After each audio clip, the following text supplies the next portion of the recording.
We're going to go live right now to the city of Calgary, where we're getting an update about their plans to try and help out people who are being evacuated from the Northwest Territories. Let's listen in here. There are 5 flights planned to arrive today, and accommodation will be provided through various hotels in Calgary. For those who drive to Calgary or arrive by other means, there will also be a reception center at the Weston Calgary Airport that will be open this afternoon after 2 p.m. An emotional and wellness response team will be on site to provide additional support to folks in this very tough time.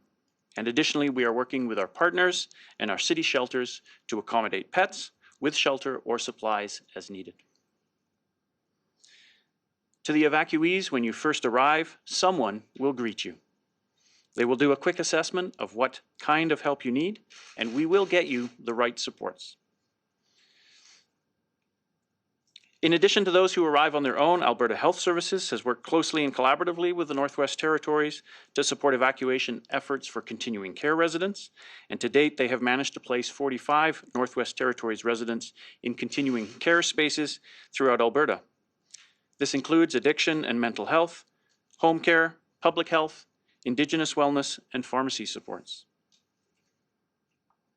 We encourage Northwest Territories residents who need to evacuate, who need to be prepared to evacuate, or who have already evacuated, to register with the government of the Northwest Territories on their government website.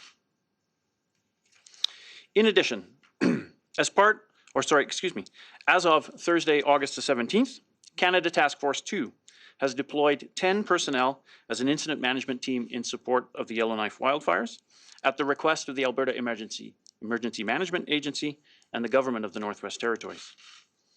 The team will be serving in various roles in the Emergency Operations Centre and the incident command posts in and around Yellowknife. As you know, Canada Task Force 2 is an all-hazards disaster response team that is based out of Calgary and dedicated to emergency response, incident management, and urban search and rescue capabilities. The team is composed of 165 disaster response specialists from around the province who maintain readiness to respond to a variety of disasters and situations in addition to their full-time careers. The team is a partnership between the City of Calgary, the Province of Alberta, and the Government of Canada. Donations. We know that Calgarians are a generous group and want to help our neighbours who are impacted by these wildfires. We ask that people continue to check the Northwest Territories websites for recommended organizations to donate to or to find local campaigns that you would like to support. Please do not bring donations to any of the reception centres in Calgary. We're not set up to take those donations, and we are not set up to get those directly to those who need them. Finally, let me say that many people are feeling overwhelmed by the images that we see from the Northwest Territories, and we recognize the impact that it takes. Our hearts go out to everyone. If you are struggling, our partners at 211 are available for anyone who needs to connect and need support. Just dial 211 and someone will answer, and we'll connect you to the best supports we have. That's all I have prepared. I'm happy to answer any questions you may have. Wondering if we can just talk about how quickly this all came together here, because we know that earlier on in the season there was a similar response, but that was the lower anticipated number. The fact that we're looking to help support up to 5,000 people. Can you just talk about how quickly all that support had to come together to make this happen? Well, so we are prepared in the City of Calgary at all times for emergencies. So we maintain a readiness and a capacity. So these 5,000 spots that we have available are sort of our, I'll say our standard ability to take that at any given point for any community that may need that. So for us, this is part of our regular preparedness. We are sort of at standby at any given point to be able to take evacuees or people from other parts of the province that need our help. So for us, I would say this is sort of regular business, the 5,000, which is why it's fairly easy for us to say quickly that we can do that. So. How many people are on site at the center to welcome the evacuees at the airport? How many will be at the Westin? And how many hotels have been booked for those people? So I don't know exactly how many people will be at each of those reception centers. We have teams that are there. We haven't seen any evacuees yet. We have the ability to scale up and down. So if we start to see a lot of people, we can expand those teams. And I don't know exactly how many hotels specifically we have, but we do have that capacity for 5,000 people.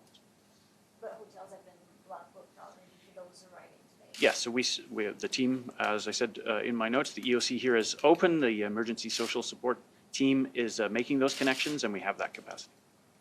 Just wondering if you can clarify those 5 flights coming into Calgary today, is that in addition to the commercially scheduled flights that were already set to arrive in Calgary? Are those chartered flights, or is that 5 flights in total? So as far as I know, those are 5 additional specifically put on flights for evacuees. I can't speak to the regular commercial activity of the airlines back and forth between Yellowknife. I'm assuming that those flights continue as best they can, but these are 5 additional evacuee-specific flights. Okay, and do you know whereabouts that reception center is at the airport?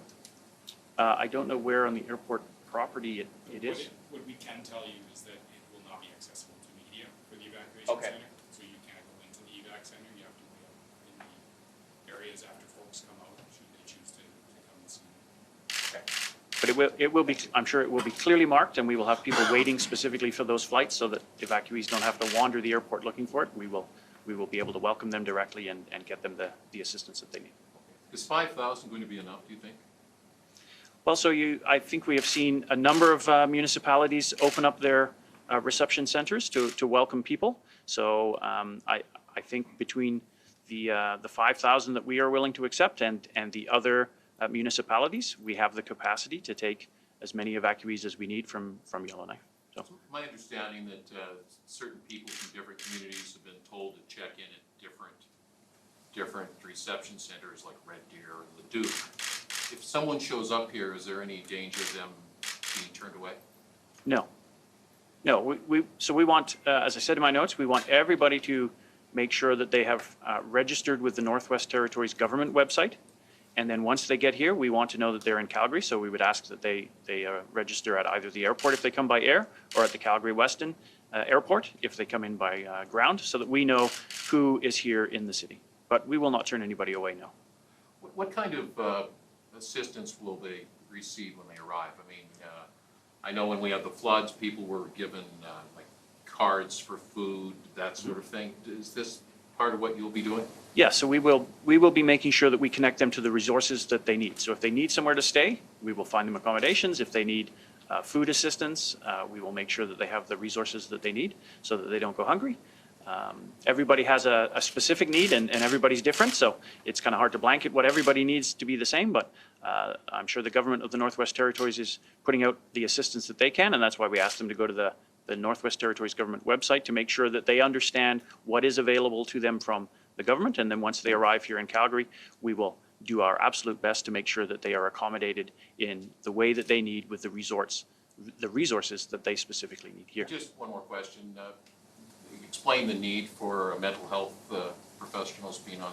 Well, as I said, this is a scary event for anybody that has to leave their home on very short notice, and they don't know what is going on. They don't have details about whether their home is still standing or not standing, and it will be an uncertain time for many. So we just want to make sure that we are providing counselors and people who can help them through that, who can provide for their mental health needs while they are evacuated from their home, until we can get them safely back to their homes, which is what they all want as soon as they can. Will people be staying at the reception center at the airport? Not the Weston, but the other one at the airport? I remember the Alberta Wildfire Reception Center in Stampede Park, there was some capacity for people to stay there if necessary. So is that going to be the case at the airport? No, I don't believe we are planning on housing anybody at the airport. We will direct them to an appropriate space once they arrive at the airport. Is this effort by the city unprecedented, receiving people from this far away? Historically, the city of Calgary has welcomed evacuees from wherever they need to come from if they need to come here. I would say, we have seen internationally, we have no doubt received evacuees from places like Afghanistan and Ukraine in the past. So I would say it's not unprecedented in terms of welcoming people from far away. The numbers are also within our normal capacity, I would say. So we have welcomed evacuees from all parts of the province and other places in Canada when it's been necessary. So I don't think it's unprecedented. I think it is a great example of how the city of Calgary is willing and able to help our neighbors wherever they come from, whenever they need it, and we're happy to do that. Is there any sense of how long the city of Calgary is prepared to